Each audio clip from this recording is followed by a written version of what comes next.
We are here tonight to answer accusations against the government's effort to fight the COVID-19 and the variant D on how we are handling our COVID-19 responses despite the spread of the misinformation and noise by the naysayers. At sinabi ko, maraming dokumento na, well, true but not relevant. Hindi naman sabihin mo na yung mga dokumento nila peke. Totoo yan. But we will also counter it with the documents that were made during our time. Mabuti ang you have something to compare. As we begin our program, Secretary Cusi will report on the accomplishments ng major programs ng DOE, and that is the Department of Energy. I call upon Secretary Alfonso Cusi now to report to the Filipino people what he has done so far. Mahal na Pangulo, mga kasamahan sa gobyerno, sa panahon ng inyong pamumuno, may tatlong mahalagang bagay ang nangyari sa industriya ng enerhiya. Una, sapat na supply ng kuryente. Pangalawa, karagdagang kapasidad ng kuryente para tugunan ang pangangailangan pangkinabukasan. At pangatlo, sa pangkalahatan, ang presyo ng ating kuryente ay nakikita na nating bumababa. Ito pong tatlong achievements na ito ay nakatulong po in creating job opportunities sa mga Pilipino. Kaya naman, sa gabing ito, I am pleased to present the accomplishment of the Department of Energy at kung ano pa po ang mga gagawin para magarantiyahan ang sapat na supply ng mga produkto at serbisyo ng sektor ng enerhiya patungo sa pag-unlad ng ating ekonomiya. Ito po ang sakop ng presentasyon natin ngayon. Una, ang accomplishments. Para sa ating mga kababayan, nariyan po ang mga batas na napirmahan ng ating Pangulong Duterte. Next slide, please. Una, ang Murang Kuryente Act kung saan magagamit na natin ang pera sa Malampaya Project to pay off the stranded debts of NPC. Dito po mababawasan ang sinisingil na bill ng ating mga consumer. Imbis na kukolektahin pa ho natin sa mga tao, buwan-buwan ang utang ng NPC, pinagamit na po ninyo ang pera ng Malampaya para mabayaran po ang pagkakautang ng NPC. Pangalawa, ang pag-extend ng implementation ng lifeliners para matulungan ang ating mga naghihirap na kababayan. Ano po ba itong lifeliners? Ito po yung mga kapuspalad nating mga kababayan na binibigyan po natin ng libreng kuryente. Ito po ay na-extend ng 30 years from 2021 to 2051. Para naman sa mga gumagamit ng gasolina, diesel at kerosene, dinagdagan natin ang mano-manong paraan ng pagkumpara ng presyo na nakapaskil sa gasolinahan sa paraan ng pagtuturo ng waste application at pakipagtulungan sa mga driver ng angkas. Ito ay para makapili kung saan po makakabili ng murang gasolina ang ating mga kababayan. Naitaas natin ang antas ng rural electrification. Sa kasalukuyang administrasyon ay umabot na sa 94.5% ang household electrification level mula 90.7 noong 2016. Sinusulong ng DOE kasama ang bagong team from NPC at NEA ang patuloy na electrification ng off-grid areas gaya ng Oriental Mindoro, Occidental Mindoro, pati na din ang Lubang Island.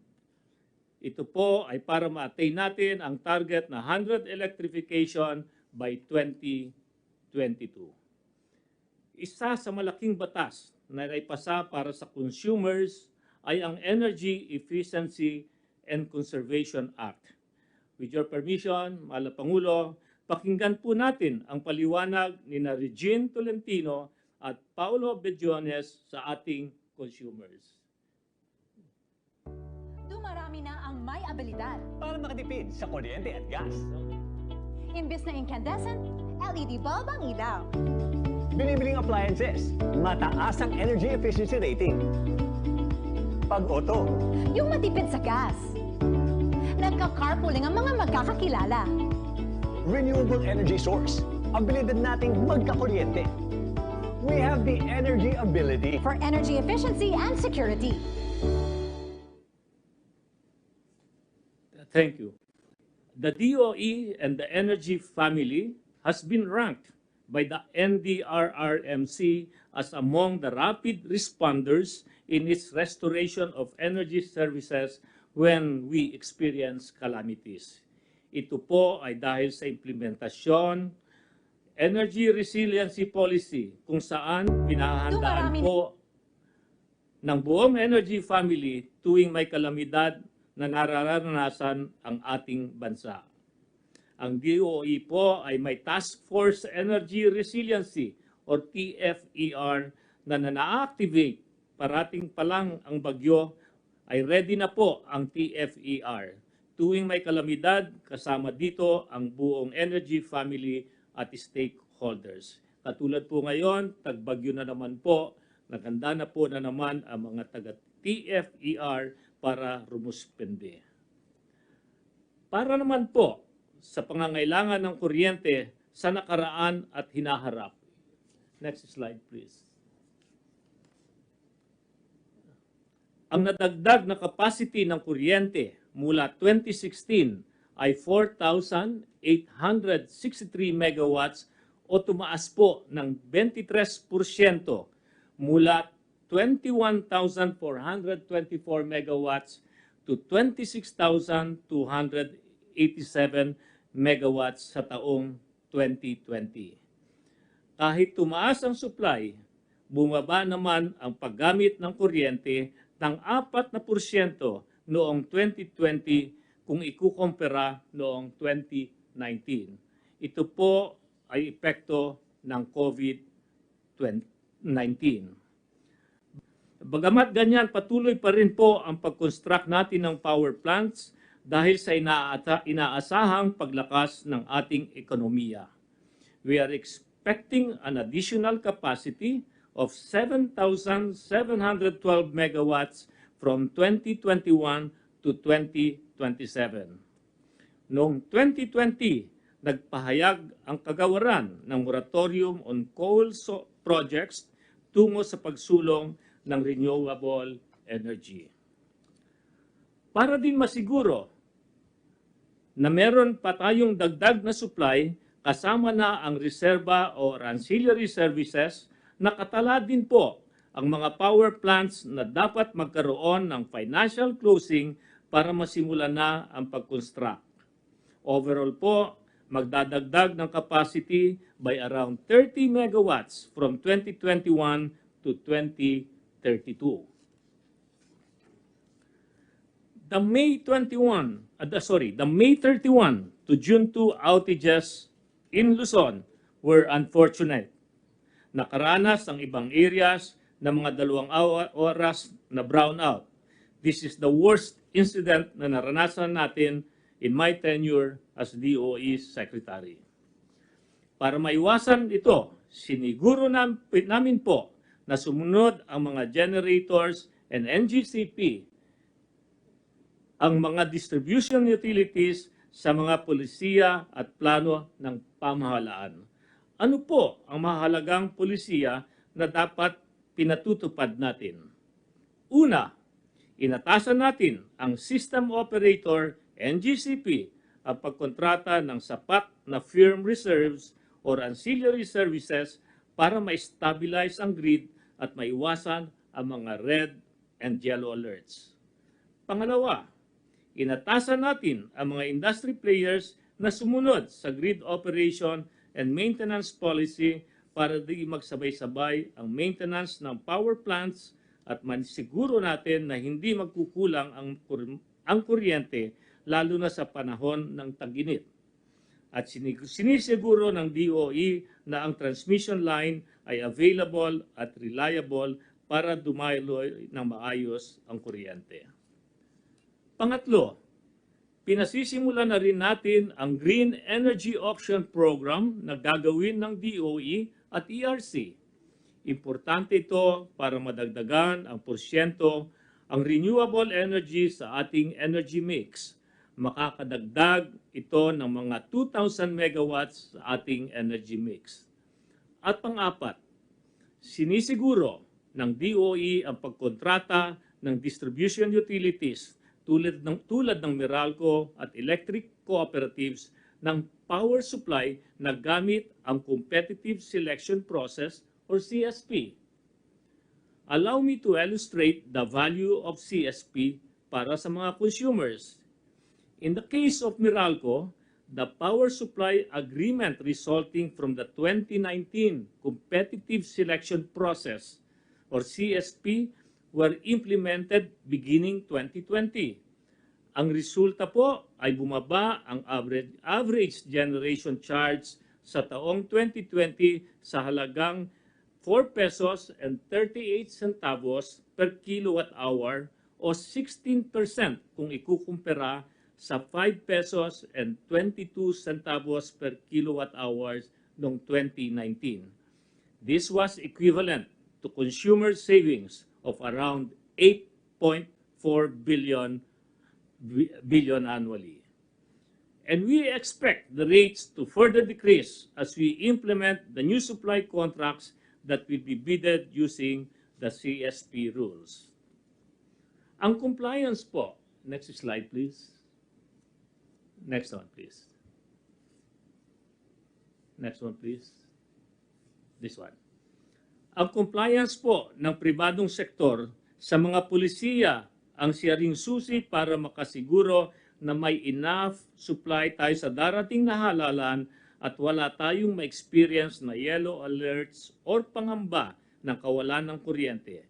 Ito po, nasa dyan po ngayon sa screen, ang initial run ng NGCP sa forecast o magiging kalagayan ng kuryente sa taong 2022.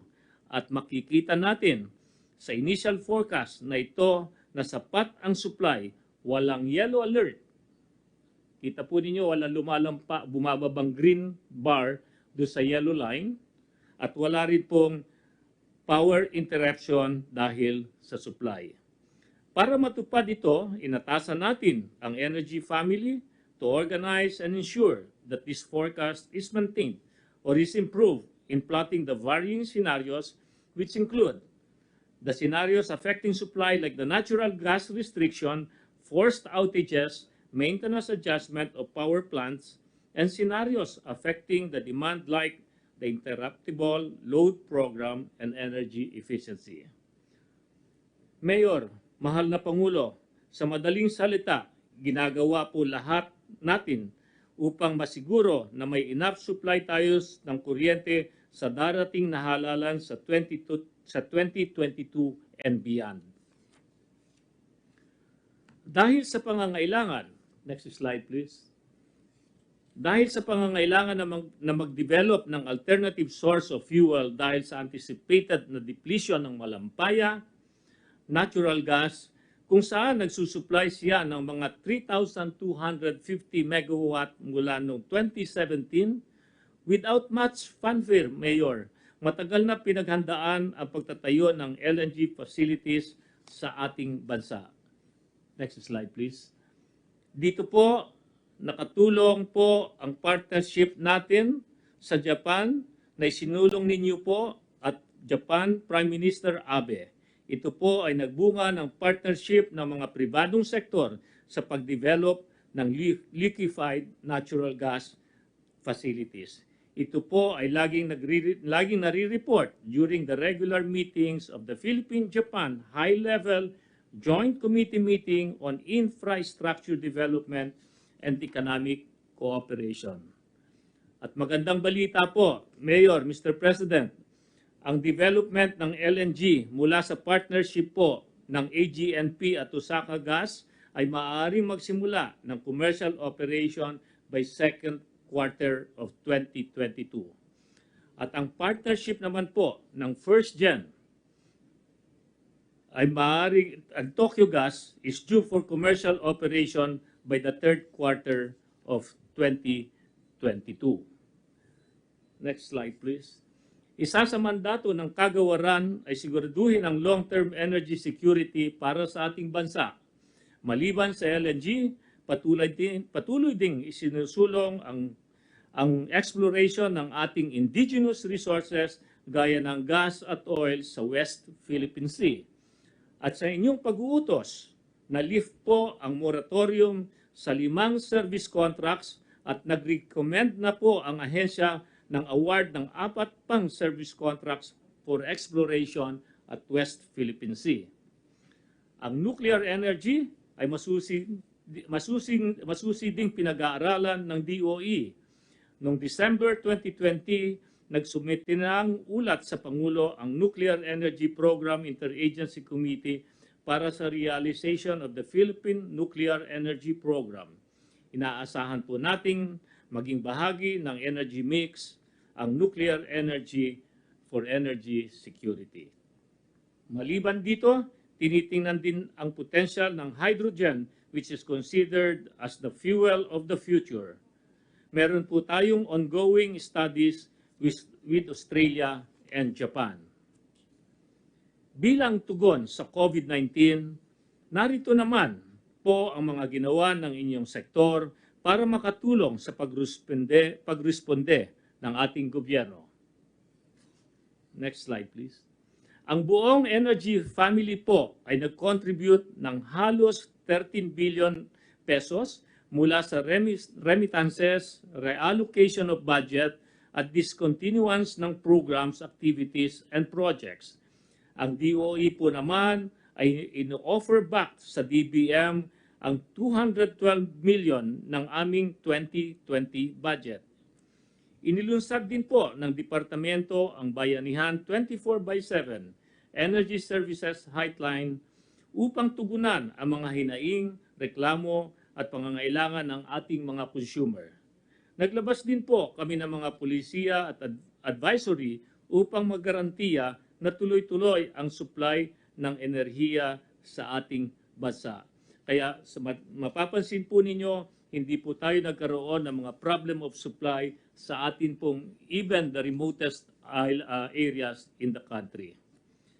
Para po magkaroon ng dagdag pondo ang mga lokal na pamahalaan laban sa COVID-19, nilabas po ng DOE ang Circular 2020-04008 upang magamit ng ating mga LGU ang ER-194 funds para sa kanilang COVID-19 related responses. Next slide, please. Para po sa kaalaman ng ating kababayan, ipaliwanag ko lang po ano ang ER-1-94. Ito po ang binibigay ng power generators natin na equivalent to 1 centavo per kilowatt hour sa host community o sa LGU kung saan nakatayo ang planta para pa ito ay magamit sa ibang pangangailangan for electrification and livelihood.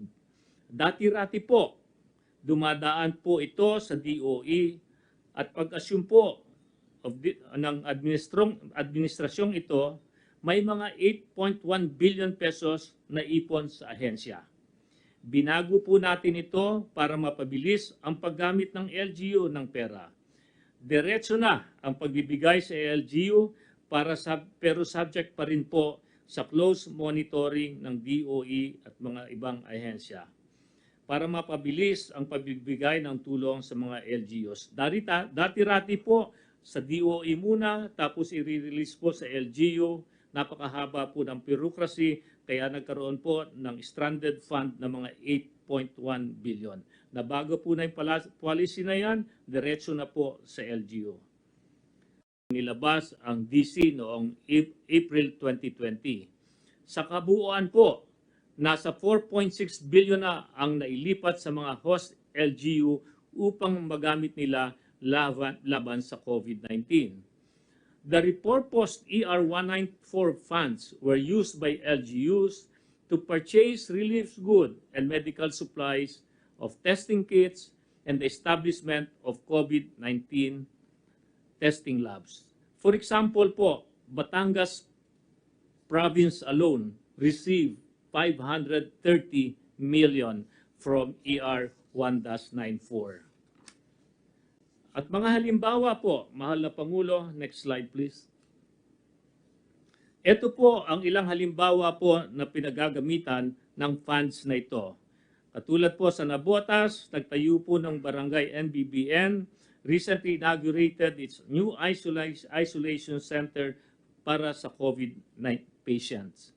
Dito po naman po sa Santa Cruz, Davao del Sur, host community of Terma South Power Plant built its first isolation unit using these funds. At marami pa pong mga projects na katulad na ito na galing po sa ER-194. Siniguro din po ng DOE na patuloy ang operation ng power sector to provide much needed economic support during lockdowns. Narito po, next slide please, narito po ang mga halimbawa ng karagdagang ginawa ng DOE para naman mapanatili ang supply ng kuryente sa ating mga kababayan during the hard lockdown. Katulad po ng no disconnection policy, extended credit given to the consumers, and the business continuity program required from all installation to make sure that delivery of services is not interrupted in case of COVID infection in the installation. Next slide please. Hayaan niyo po akong ma-report ang ng budget ng DOE. Mr. President, ang DOE po ang isa sa may pinakamaliit na budget sa ating gobyerno, and the bulk of our budget goes to regular personal services and regular programs. DOE is basically a policy-making agency and we have no infrastructure projects. Ito po, ang next slide please. Ito po, sorry, can you return that to the previous slide? Yan po ang budget utilization ng Department of Energy during noong 2020 to 2022. Makikita niyo po, in 2020, 92% of our budget was used for regular programs such as sa mga sweldo ng empleyado, operating expenses, capital expenditures, pati na ang COVID expenses ng kagawaran. At kagaya po ng nasabi ko earlier, nagbalik po kami ng 212 million pesos sa national government for its COVID response project. Sa 2021 and 2022, 68% and 62% are allocated for regular programs while the balance is for projects to promote identified projects of DOE like nuclear energy efficiency, electrification of unviable areas, renewable energy studies, and the like. As mentioned earlier, wala po kaming infrastructure projects. Dito po nagtatapos ang aming presentasyon at bilang pangwakas, maraming salamat po, Mr. President, sa suporta na binigay ninyo po sa akin at sa DOE para may sakatuparan ang mga mahalagang bagay para sa energy industry, kagaya nga po ng nasabi ko, una, sapat na supply ng kuryente ngayon. Pangalawa, karagdagang kapasidad ng kuryente para tugunan ang pangangailangan ng ating ekonomiya ang pangkinabukasan. At pangatlo, Sa pangkalahatan, Mr. President, ang presyo ng ating kuryente ay nakikita na nating bumababa. Naway na ilatag at naibahagi ko po ng malinaw ang mga ginagawa ng kontribusyon ng DOE sa ating bansa. Maraming salamat po.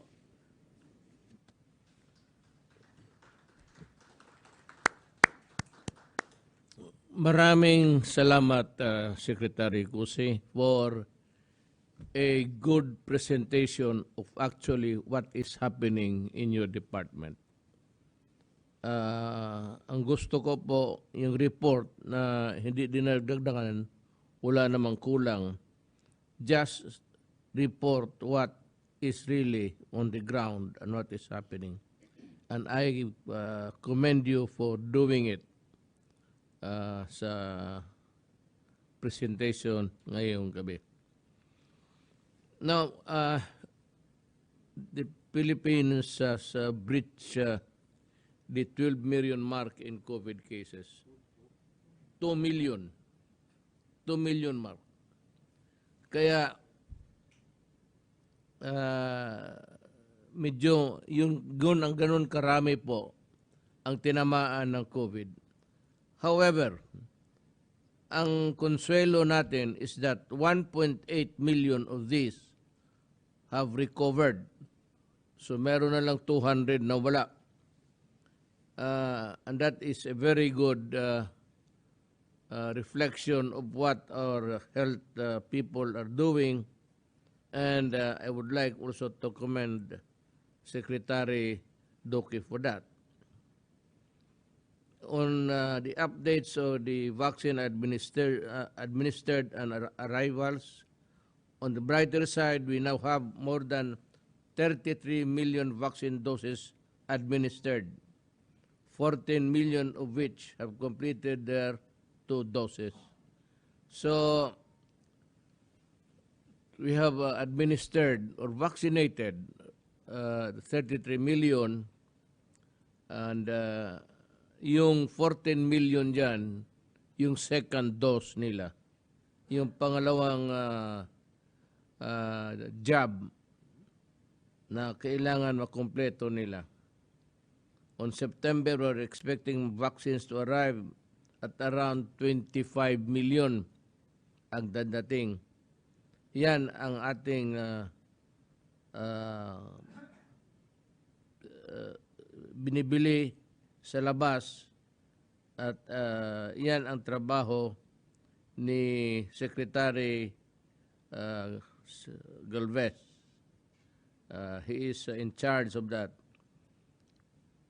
Alam mo, ang vaccination is really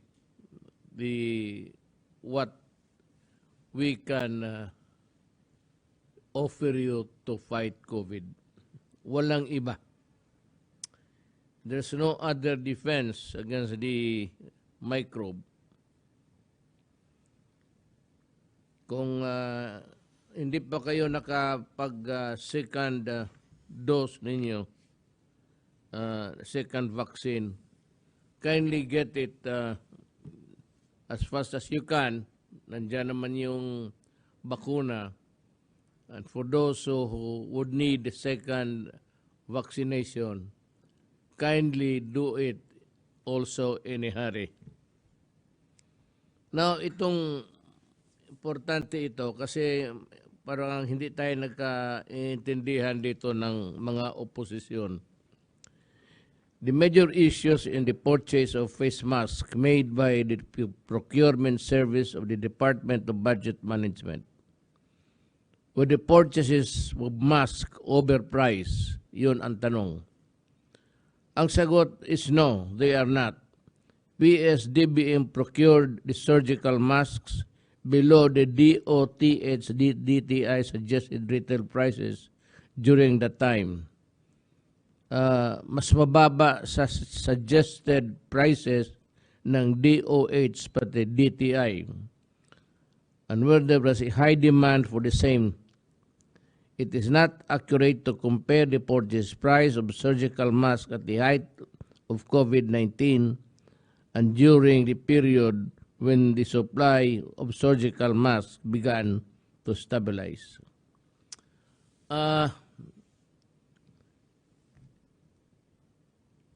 if you compare the prices of the mask and the PPEs, personal protection equipment, ikumparar mo yan ngayon, noon, tapos sabihin mo isang presyo lang gusto mo, at the height of the pandemic when it began, we had nothing. Wala tayo. Kaya we had to look for the gadgets, the PPEs and the mask wherever we can. And there was no supply kasi bigla ang putok ng pandemic. That is why every country then was also in a hurry, in quandary as a matter of fact, where to get the PPEs and the face masks. So ang presyo na yon mataas. Kasi kung kukuntay lang kasi ang supply, because manufacturers were just producing it at the time, mahal talaga. Kasi walang supply. So agawan. So balik tayo doon sa economic principle of, law of supply and demand. Pag maraming supply, mura. Pag walang supply, mahal kasi agawan. That is the same principle that applies in all commercial transactions, especially in the purchase of the surgical masks and the PPEs. Kung pag-usapan natin ang purchase price ng surgical mask during the height of the COVID-19 pandemic and during the period when the supply of surgical masks began to stabilize, ang atin is about 1.7 something. Alam mo, sa totoo lang, yung bili natin sa lahat would amount to something like, I'd like to ask Secretary si Vince. Vince, paki-explain nga, kayo ang may alam nito. Kindly expound on this presyo, yung fluctuating, pati yung presyo at the beginning of the period of pandemic and the fluctuating prices, at ano yung bili noon ng previous administration. Opo. Unang-una po, Mr. President, nung pong time na yun, kami po ni Secretary Galvez, we were going around the hospitals because this was in the early part of the pandemic, February and March. And during this time, talaga pong walang PPEs ang ating mga ospital. At marami po sa ating mga doktor, ating mga nurse, nagkakasakit. In fact, Sec Galvez can confirm this. I think in Metro Manila alone, there were, I think, about 37, close to 40 doctors who were actually in the ICU during this time. They were infected because obviously there were not enough PPEs at that time. So kami po talaga ni Sec Chagi, nagkukumahog talaga kami noon, nagmamakaawa po kami sa mga, both sa DOH and also even the private sector, to help us really provide the much needed PPEs for our healthcare workers. And then the NTF spoke to everybody, to the entire government, based on your call po, Mr. President, na kailangan magtulong-tulong ang buong gobyerno. Hindi pwedeng kanya-kanya. Kailangan magtulong-tulong. And even OCD at that time, the Office of Civil Defense helped, and DBMPS also helped because they have the expertise in procurement. And at that time, the DOH really could not handle it anymore. Yun po ang totoo. Lahat po ng ginagawa ng DOH noon was really meant to control the pandemic on the ground. And so that was the reason why the other agencies of government like OCD and DBMPS got involved. And I think what was done was really to scan the market, Mr. President. And I think that was very diligent on the part of the procuring entities to look at the prevailing market prices. As you correctly pointed out, Mr. President, market prices are based on supply and demand. If there is more supply, it is cheaper. If there is more demand, it is obviously more expensive. And at that time, there was really tremendous demand, not only domestically. Our hospitals were all looking for PPAs, but obviously we also had to compete with the demand from other countries. No, but both the DTI, if I'm not mistaken, and Secretary Mon Lopez can confirm this, did a market scan, as well as the DBM did a market scan of the prices. And as pointed out by spokesperson Harry, today, those prices were actually higher than the prices that were eventually procured by the Department of Budget and Management. Siguro po Secretary Galvez po can also talk about the situation of the hospitals na pati po yung mga hospital noon, dahil nga hirap na hirap sila maghanap, mataas din po ang presyo ng kanilang binibili at that time. You know,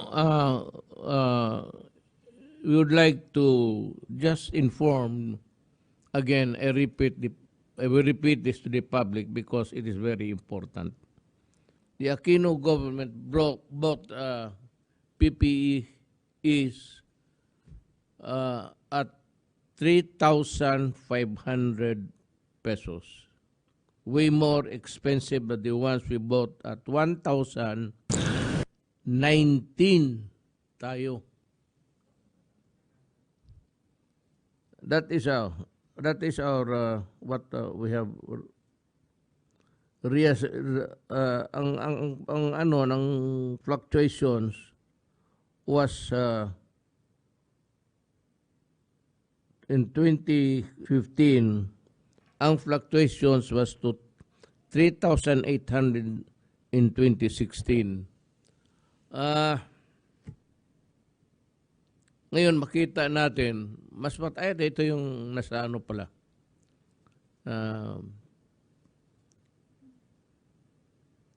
Look at the price is 3,500.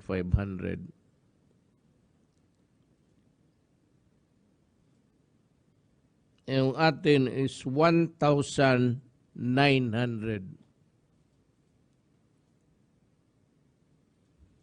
So sabihin nila, yun 2014, wala pa mang pandemic noon. There was no pandemic yet. And yet, they bought PPE's equipment at 3,500 a piece. Tayo nung pandemic na at the start, we bought it at 1,900 lang. So, kung may mga fluctuations, umabot tayo ng ilang thousand konti, but ang kanila from 3,500 in 2015 to 3,800 in 2016. May fluctuations. I'd like to call on Secretary Galvez to expand on this. Yes, sir. Sa panahon po talaga na yun na talagang nagkukumahog po tayo, Mr. President, dahil kasi po talagang binigay niyo pong instruction sa akin kasi talagang nakikita po natin sa news na marami ng mga magagaling na doktor sa heart center at saka sa ibang mga talagang mga magagaling po na mga level 3 hospitals ang namamatay na. And during those times, marami pa pong naka-intubate. And ang inano po niyo po sa akin na instruction sa akin bilang chief implementer, isolve po ng problema yan within few days. Kaya po ang ginawa po namin talaga ay talagang nag-uusap po kami ng PSDBM at saka po ng OCD. Yung OCD po, concentrated po sila sa local manufacturing at yung ano po, yung PSDBM, siya po ang in charge sa big volume na ano po natin. Kung ano po yung fluctuation ay nagkakaroon po talaga ng fluctuation kasi yung cost of transportation, sinasama po diyan, At doon din po namin nakita talaga po na lahat po ng sources, even yung mga nagdo-donate po ng mga ating mga private sector, sa China rin po kumukuha, Mr. President. Marami po nga kaming alam na mga ibang mga politicians na talagang mga hiniram pa yung C-130 natin, nakunin yung order nila doon sa China. So, ang nakakaroon po ng fluctuation dahil nung unang panahon, sir, tayong kumukuha. Pero nung sila na po ang nagdi-deliver, yung cost po ng delivery, siyempre po mataas po yan. Parang yung vaccine din po, pagka po ang tayong kukuha dun sa manufacturer, medyo mababa po yun. Pero pagka once na sila na po ang magbibigay, mayroon pong cost na mga more or less mga $1 po yan. Mga $1 na mahigit or even po. Kasi ang ginagawa po ng ating nag-supply, yung ating mga PPE po, Mr. President, po natin yun, ibinibigay po natin yun sa CIF dito po sa Manila, sa Port of Manila, sa Cebu, sa Cagayan de Oro, at saka po dito sa Davao. So, doon po medyo tumaas po yung presyo because yung barko na kanilang arkilahin, ibabayaran po ng supplier. Ang maganda po din po doon, ang ating Mr. President, is that yung ating mga produkto na hinihingi, hindi po natin binabayaran yan hanggang hindi po na-inspect. So ibig sabihin po talaga yung supplier po natin, siya ang gagastos ng lahat. Wala po tayong gastos. Babayaran lang po natin pagka po na-deliver na po dito. Walang bayad until na-deliver, inspected and delivered. O yun ang atin. That is what we followed in these protocols of purchase. Purchase is made by government.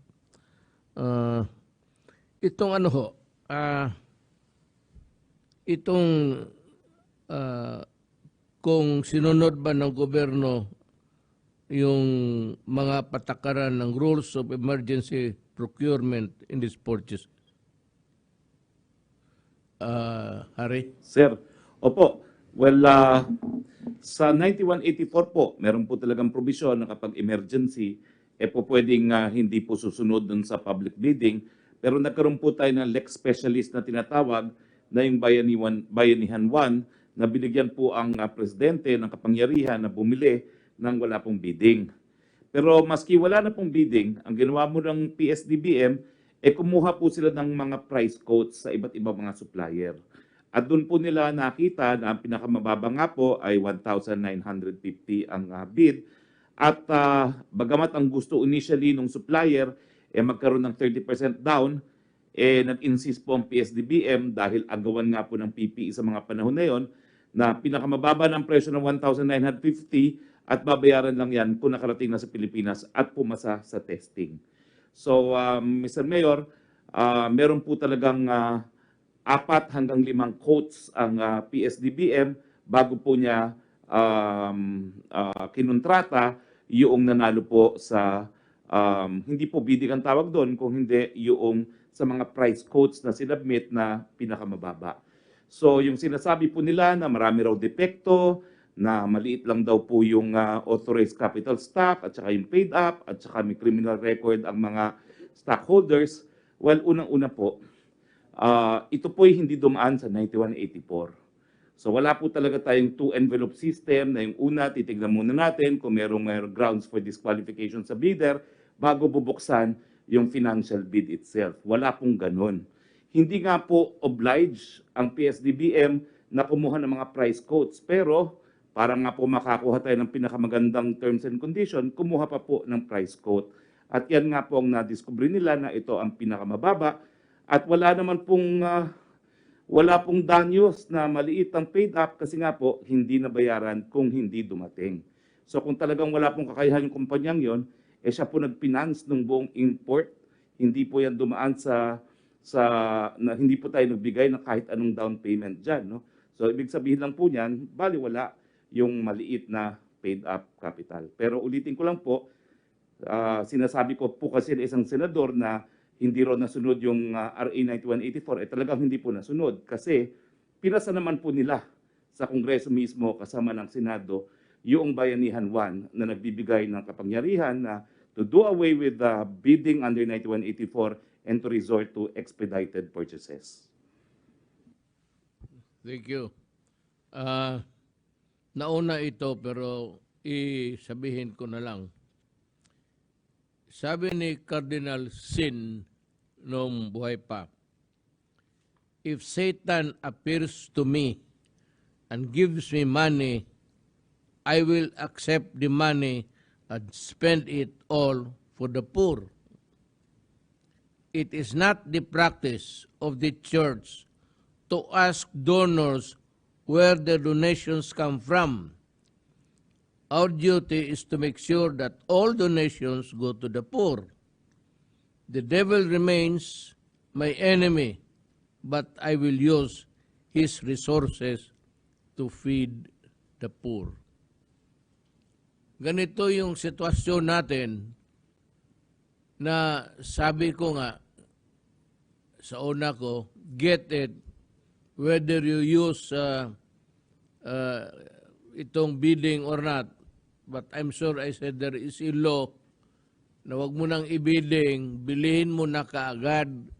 Kasi ang experience ko sa gobyerno, yung bidding matagal, umiikot pa ng ilang opisina, pati departamento.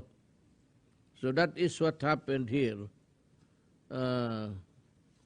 So tanungin ko si Secretary Galvez, were the purchase mask bought and delivered on time? Yes sir, actually sir, napakabilis kasi unang-una nung tuwan-tuwa nga sir ang ating mga healthcare workers kasi yung ano po natin talaga maano po yung maraming namamatay at saka na-infect na mga healthcare workers. At pumunta mismo ako sa mga hospital, tuwan-tuwa po sir sila. Ang ganda ng quality, magaan po sa katawan, hindi po sila pinapawisan kasi yung ibang po mga hazmat napakabigat at saka napakainit. So yung aming tuwan-tuwa po ako sa personally, nakita ko po yung yung katuwaan nila na yung confidence nila na talagang pumunta doon sa mga COVID patient, tumaas po ang kanilang confidence because what we bought doon po sa ating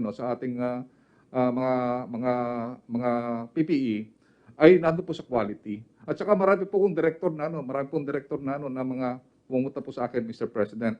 Sabi nila, sir, pwede bang sumama kami sa bidding nyo? Dahil kasi yung sa amin, umaabot po ng 2,000 at saka 3,000 yung aming pagbili ng PPE. Napakamura pala ng PPE nyo po. So yun po ang sinabi po sa amin ng mga direktor ng mga ospital na pinuntahan namin po dito sa Metro Manila.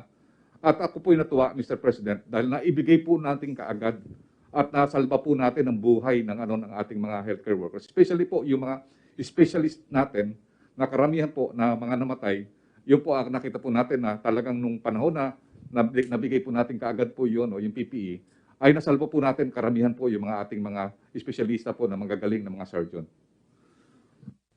Secretary Galvez, the next question that they would be interested to ask, and ito naman yung gawin nilang issue is, were the purchase mask made of good quality? Sir, maganda pong Yung quality. sinasabi mo na magaan sa Yes sir, actually sir, yung yung quality nakita po namin.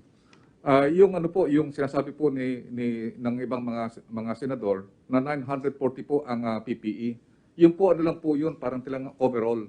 Pero itong PPE po natin na binili po, Mr. President, ang goggles, ang ganda. Ako tuwa po ako sa goggles kasi talagang yun ang nakapiting sa And aside from the goggles, meron po siyang face mask.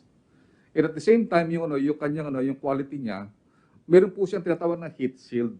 Meaning yung tahi, may takip. Yung mga locally made sir, na without sa iba naman sa yun ang nakita namin na difference. Kaya they prepared yung binibili po ng gobyerno dahil gusto nga nila na yun po napakaganda sa katawan, at the same time they feel very protected po. So, would I be correct to say now that no public funds or payments were released until it was ascertained that the medical supplies were completely delivered and the same are compliant with the technical requirements as specified by the DOH or by other agencies that requested the purchase? Sir, makatis po ako po dyan, sir, dahil kasi kasama po dyan ang AUP, kasama rin po yung ibang mga logistics officer na nag-inspect po, sir.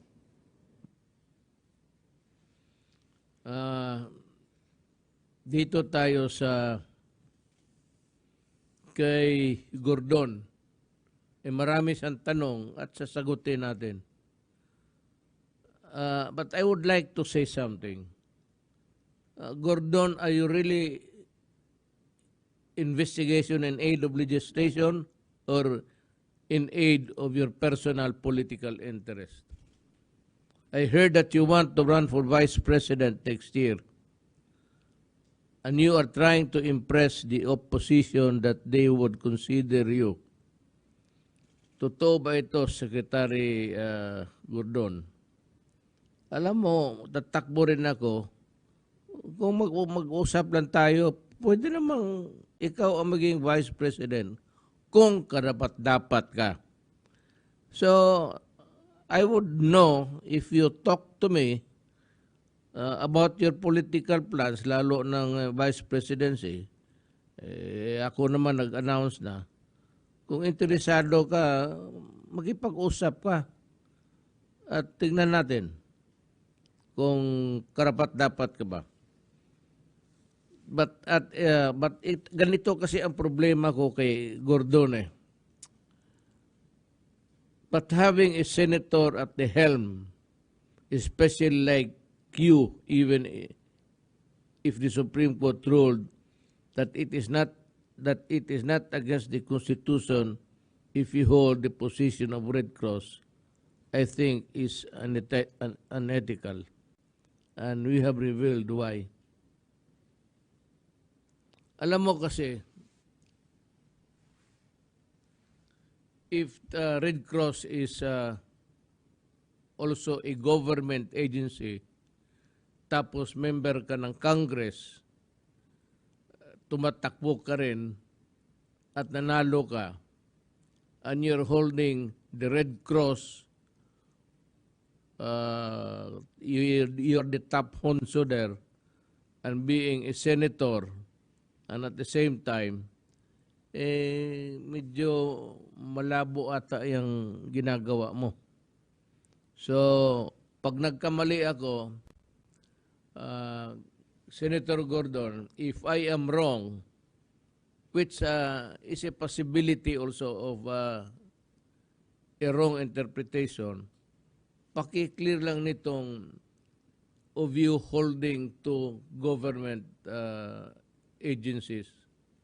One being a senator and the other being, I don't know what is your position, and ikaw yung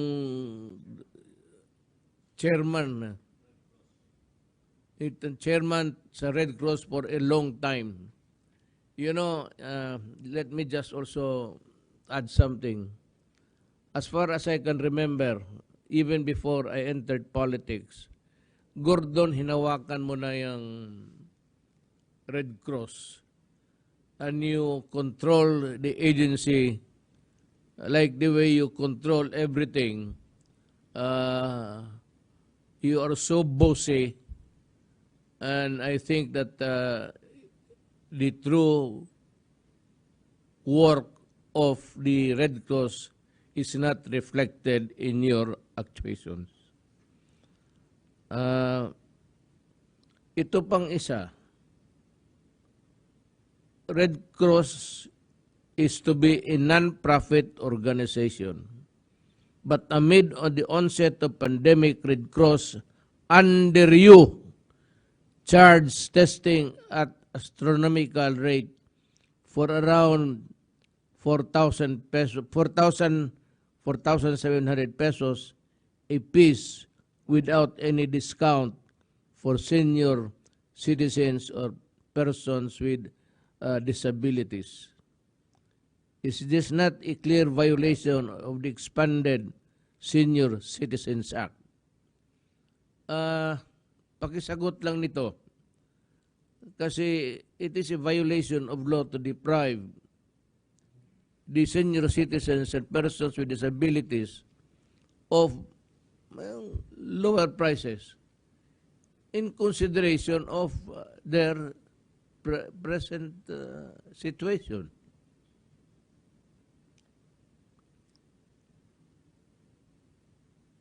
And ito pang isa ang ayaw ko sa iyo. At the time when we were busy testing everybody at humingi kami ng tulong sa inyo, Red Cross. Red Cross is supposed to be a humanitarian organization. But when government was struggling to source funds, you threatened to stop testing.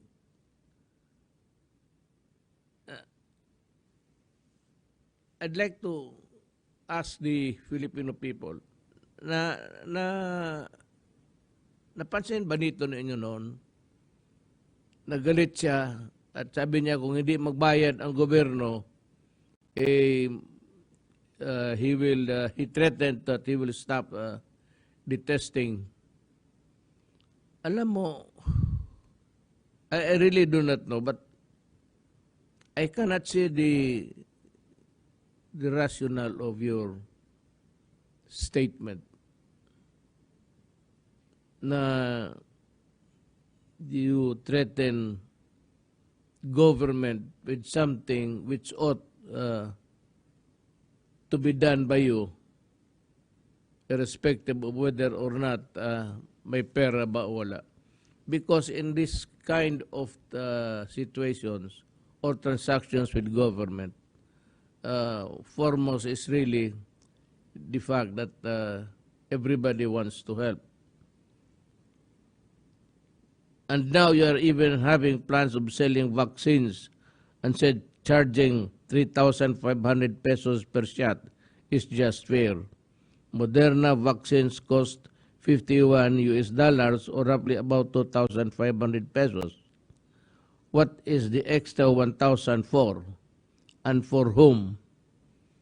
Yung Moderna na gagamitin mo is 2,500 pesos. Pero sabi mo, you will be charging 3,500. So there is an extra of 1,000.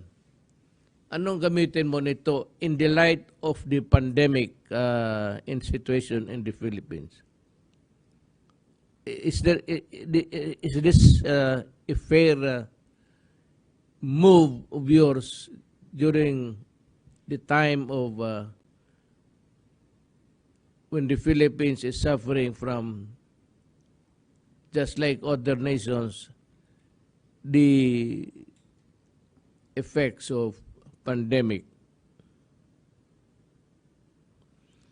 Is the Red Cross saving money so that it would eventually pass a resolution to set aside a big amount to fund your elections plans, just like the funds you used in the 2010 and 2013 campaign? Alam mo, ginagamit mo itong Red Cross. And I dare say na ginamit mo talaga ito para sa elections. Ito yung milking cow mo sa totoo lang. You have been there for quite a time. Is it not fair to say now that bumitaw ka na and give others a chance at para mahinto na yung ginagawa mong kalokohan? Remember the plunder complaint filed against you by fellow senator in 2017? You allegedly allocated 193 million pesos for bark barrel to Red Cross and used the same for your campaign. Ni ikaw mismo karami mong ginawa na sindikato, things that you should not do as a public official. Yung 193 million pesos na pork barrel na ginamit mo, hindi mo nga masabi sa amin kung saan nalagay yun, totoo ba o hindi. How about the disallowances and charges in the SBMC's books of accounts when you're sitting as chairman? Is this amount of 140 million pesos? Is this the reason why you lobbied for certain individuals to be appointed to the SBMA so that you can protect your own interest. And when you said, hindi ako pumirma doon dahil ako dapat ayusin yan. So wala akong problema dyan. When you're referring to the MOA between the PhilHealth and the Philippine Red Cross, then somebody from the Senate should cite you for contempt. You have a copy of the MOMA, and it is there clearly. It bears your signature. You were lying to the truth before the public. Pakisagot lang nito. Sabi mo hindi ka pumirma. Ngayon pala, it was signed by you. You know, it is good to be posturing as a clean and a good senator before the public. You always wanted to appear white and go around painting other people black. Alam mo, madali yan eh. Gusto mong magmuka kang puti, pinturahan mo lahat yung tao, katabi mo itim, ang talagang ikaw yung maputi sa lahat. Yan ang totoo dyan. Pakisagot lang nito. Because kailangan ito ng Pilipinas malaman. Nag-iimbestiga ka na wala namang batayan at yung kagaya nitong I'd like to address myself to everybody, to the senators especially. Yung unang sabi ko na complaint that unspent yung money ng DOH na binigay sa kanila. The DOH is planning so many things to fight the COVID. At bakit mo naman pakialaman na ito may pera dito, bakit hindi pa ito nagastos? Why are you trying to run the Department of Health with your investigation? Kayo na ang gustong magpatakbo kasi nagtatanong na kayo kung bakit ito hindi pa nagastos. You know, it is the prerogative of the DOH to plan how to spend the money in pursuance to their public programs. Yan ang gusto ng malaman ko rin at pati yung mga tao. Why? Why do you want to run government or departments na gusto ninyo if there is an unspent na hindi pa nagastos na pera? May mga programa ang DOH. Ngayon, tatanong kayo yung pera. Well, you know, eventually this money will be spent, gastusin ito para sa mga programa ng Department of Health. So do not, kayong mga lahat, Senate, do not investigate programs which are ongoing. You will derail it, you will delay it by your incessant penchant for investigating government offices. Gusto ninyo lahat pakialaman na lang. Alam mo, you do not run this government alone by questioning the unspent amount. Kung hindi naman po na-dispal ko, bakit ka nagtatanong?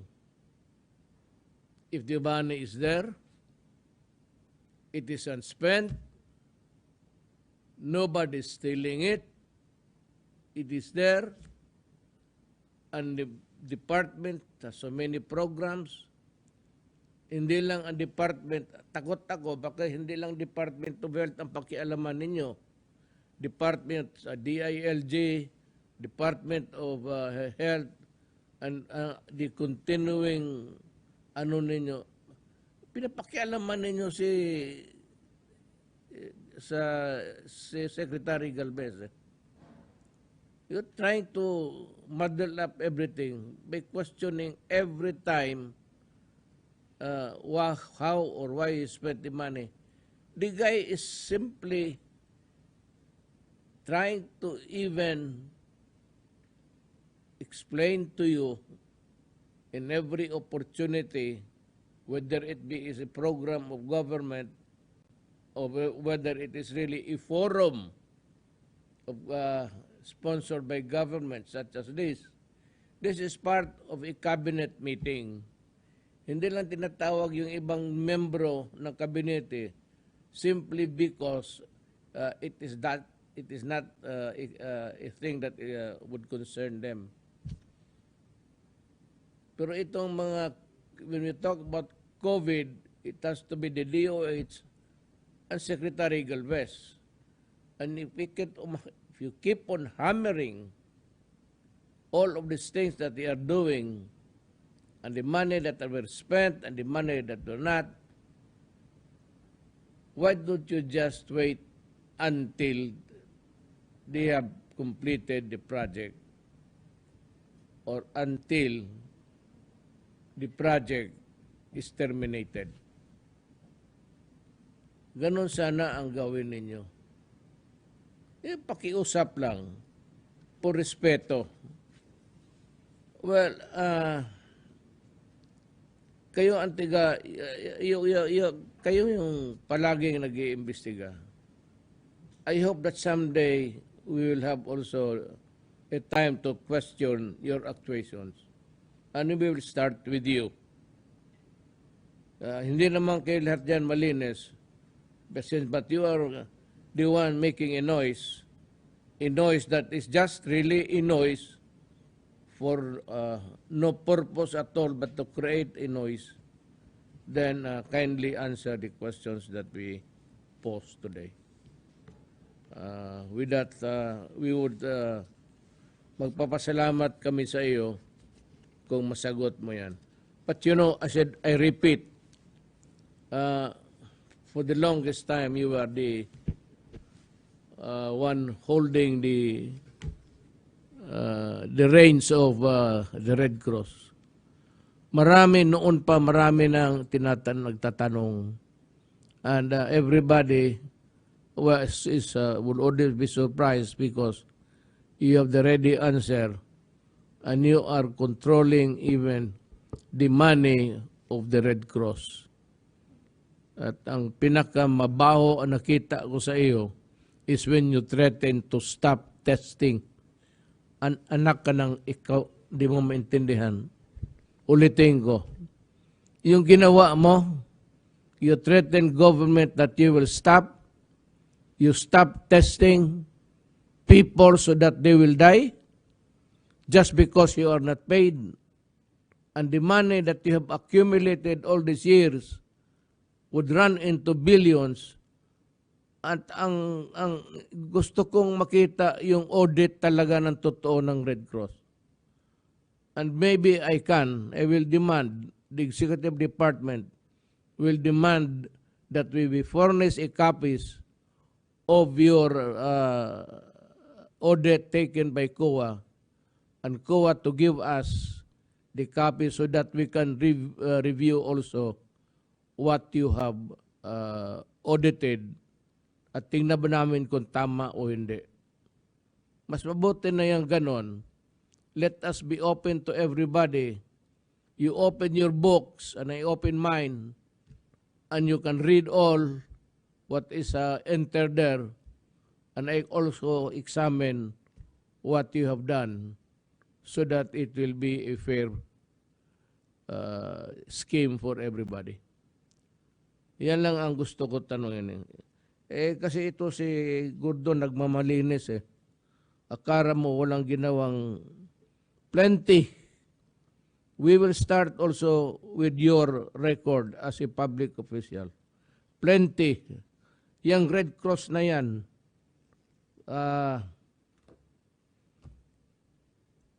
I think that you would not be even be able to explain. Sa totoo lang. If there is an honest to goodness examination of the book of records and the audit of the past years, and we will review if it reflected really the real actuations of you and the others there in the Red Cross, I'm sure that we will find something. And we believe that you are also guilty of, sabihin mo ng malversation, tell us. We would be happy to know kung meron o wala. Salamat, Mr. Gordon. And again, I'd like to thank the public for participating in the discussion with us. You listen to this because, alam mo, sa totoo lang, may tinuturo sila na isa, ito si Gordon, magturo ng isang transaction, hindi naman niya sinasabi kung ilang transactions ang ginawa niya na mali. So, ganon. Sauce for the gander, sauce for the goose. That's it. Mga kababayan ko, maraming salamat.